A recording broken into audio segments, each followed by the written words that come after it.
Hey everyone, it's Dr. Ramani and welcome back to this ongoing series on narcissistic types. These are sort of series within a larger series, multi-piece series on various types of narcissism to let me do a deeper dive to help you understand different types of narcissism. And this is important because a lot of times people will say, this feels different. Like my mom feels different than her dad and so on and so forth. And also because narcissism is on a continuum. So this series is designed to sort of understand and think about different types you may not have ever thought about.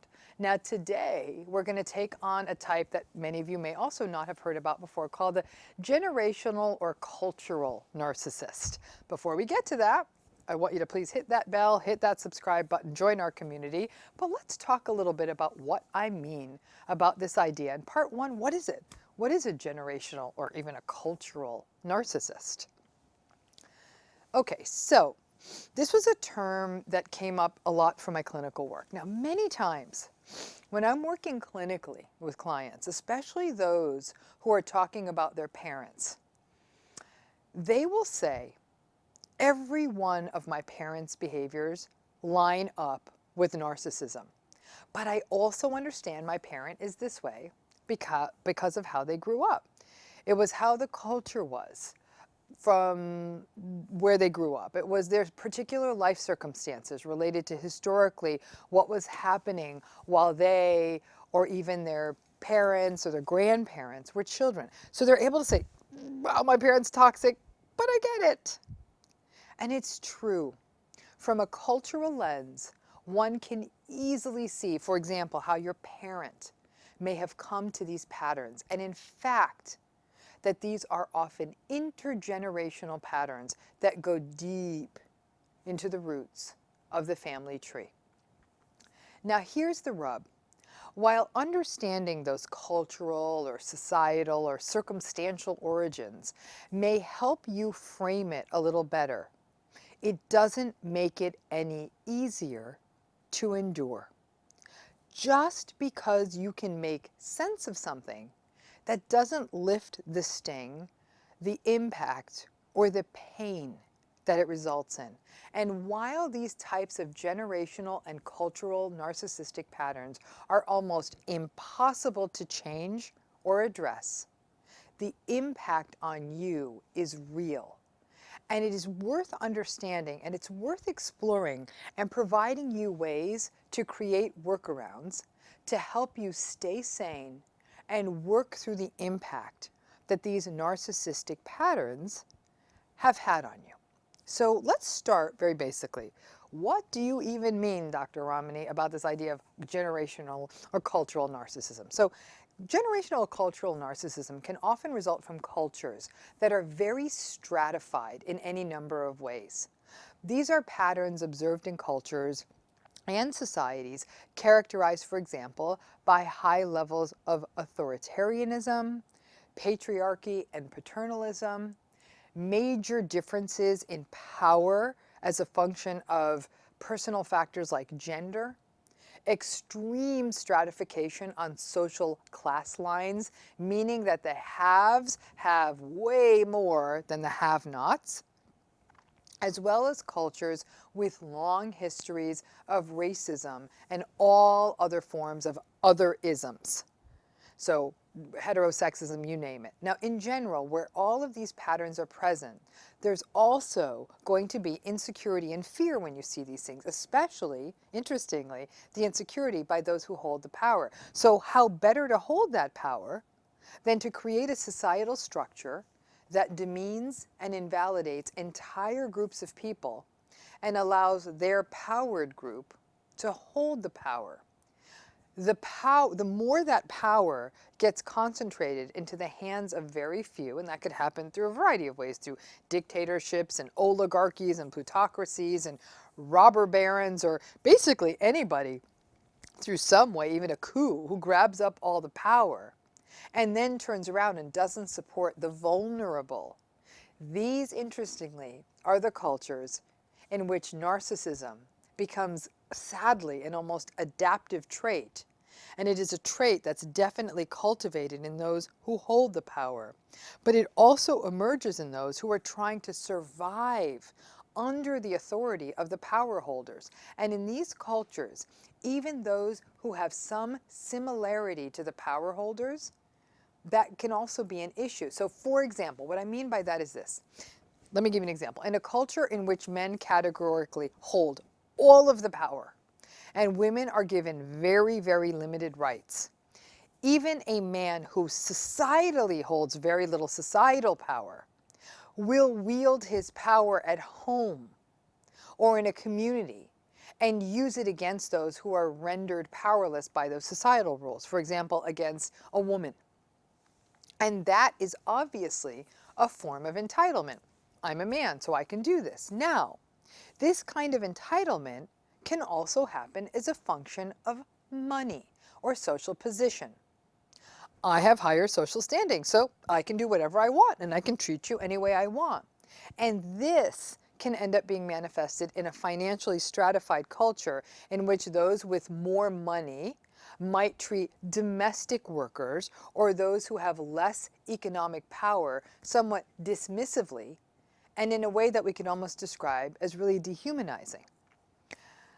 But these kinds of stratified cultures and stratified societies also carry another burden because they are often characterized by histories of tyranny, war, unrest, and cruelty toward the vulnerable, resulting in an almost universal experience of trauma for so many people in the culture. And it's here, actually, that you may hear about intergenerational abuse of all forms, including intergenerational emotional abuse, initially perpetrated by great-grandparents or grandparents who experienced trauma, then either emotionally abusing or emotionally withholding from future generations. And that, when it's coupled with social inequities such as lack of food, lack of resource, lack of safe housing, lack of opportunity, you're getting the picture. These are the painful backstories that can result in egocentric survival mindsets that may have kept people alive, but may not foster the skill sets and psychological tools such as empathy, self-awareness, emotional capacity, the self-regulation needed to have a healthy inner world and to be a healthy partner, parent, or person. Now, the gaslighting really plays a big role here because there is often a mentality, and honestly, one that even makes sense to us, which is that prior generations may have endured such difficult circumstances or emotional impoverishment that they just did not know how to share support, to share emotion, to support emotion.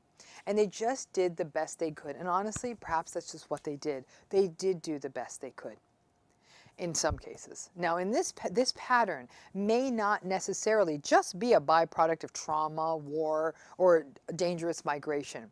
It could simply be the stoicism of prior generations who were taught to believe that children were just little adults, that emotion and sort of playfulness is a waste of time, and that a stiff upper lip and a Calvinist mentality of put your head down and work hard was the right path and perhaps the only path.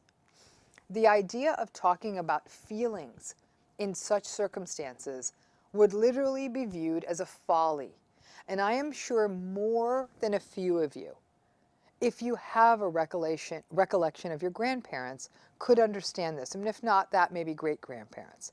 Now, while I am using this term generational or cultural narcissism, once again, let me reiterate that I am not even sure that the word narcissism always fits here because there's a sort of universality to these patterns. And in fact, someone in these situations who grew up like this, the way your grandparents or great-grandparents may have, and who were overly emotional or overly expressive, would have actually had a tough run of it and probably have been really stigmatized and mocked if they were hyper-emotional. Women may have been cut a little bit more slack for a bit more softness and emotionalness, but whereas that was definitely not going to be permissible for men in any way. So these sort of intergenerational patterns that also varied by gender can make more sense. And that's where we might get that classical trope of the unemotional sort of father or grandfather. So how can understanding these patterns help you? I mean, I'm not just trying to sit here to give you a sociology or history lesson. Most importantly, what happens by understanding is it may lift some of the personalizing and self-blame that you heap on top of yourself. You may be able to see your parents' or grandparents' childhoods through a wider lens and recognize that while they bucked up and did the best that they could, it wasn't easy for you either. But perhaps under the circumstances they grew up, yes, you can understand their behavior. But understanding and insight are only worthwhile if they translate into a real change for you. And the real change is that you are not defined by the patterns of your grandparents and your parents, and you do not need to reproduce them in your own life. You can give yourself permission to push back on these legacies. The awareness means you can notice red flags and walk away from invalidating relationships. Recognize that even though that your childhood very well may have been a place of invalidation and was relatively sort of emotionally sparse, that you also at the same time can understand, yeah, I understand what happened to my parents. I understand why this happened. But, you do not need to excuse this invalidating behavior in someone else in the future. Now, as you can see, this topic of generational and cultural narcissism is a little heavy. And so this first bit was, yeah, it does feel like a bit like a sociology or history class. But I want to set a tone here because many of you, especially if you're first generation, or forget even that your family might have migrated from another place. It may very well be that wherever they are from multiple generations here, there was a certain style that got perpetrated and perpetuated. I think it's very important that you understand that because, like I said, just because you understand it, that's an important first step. But then you have to integrate it and say, they may have done the best they can. Doesn't mean I need to repeat this. Now, in the remainder of this series, it's really focusing on how this may have affected you if these were your parents, with your partner, and then we're going to go on, what do you do about this? Because at some level you might be like, yeah, I see the sacrifices my parents made, but yikes, this did a number on me. How do I see my way through this? How do I retain my sense of grace and compassion while simultaneously setting boundaries, regardless of what my parents and my grandparents and grandparents before them, their backstories were? So stay tuned because this series actually gets a lot more interesting. Thanks again, and as always, please hit that bell, please hit that subscribe button, join us on this network, or join us on this channel, I should say. We'd love to see you.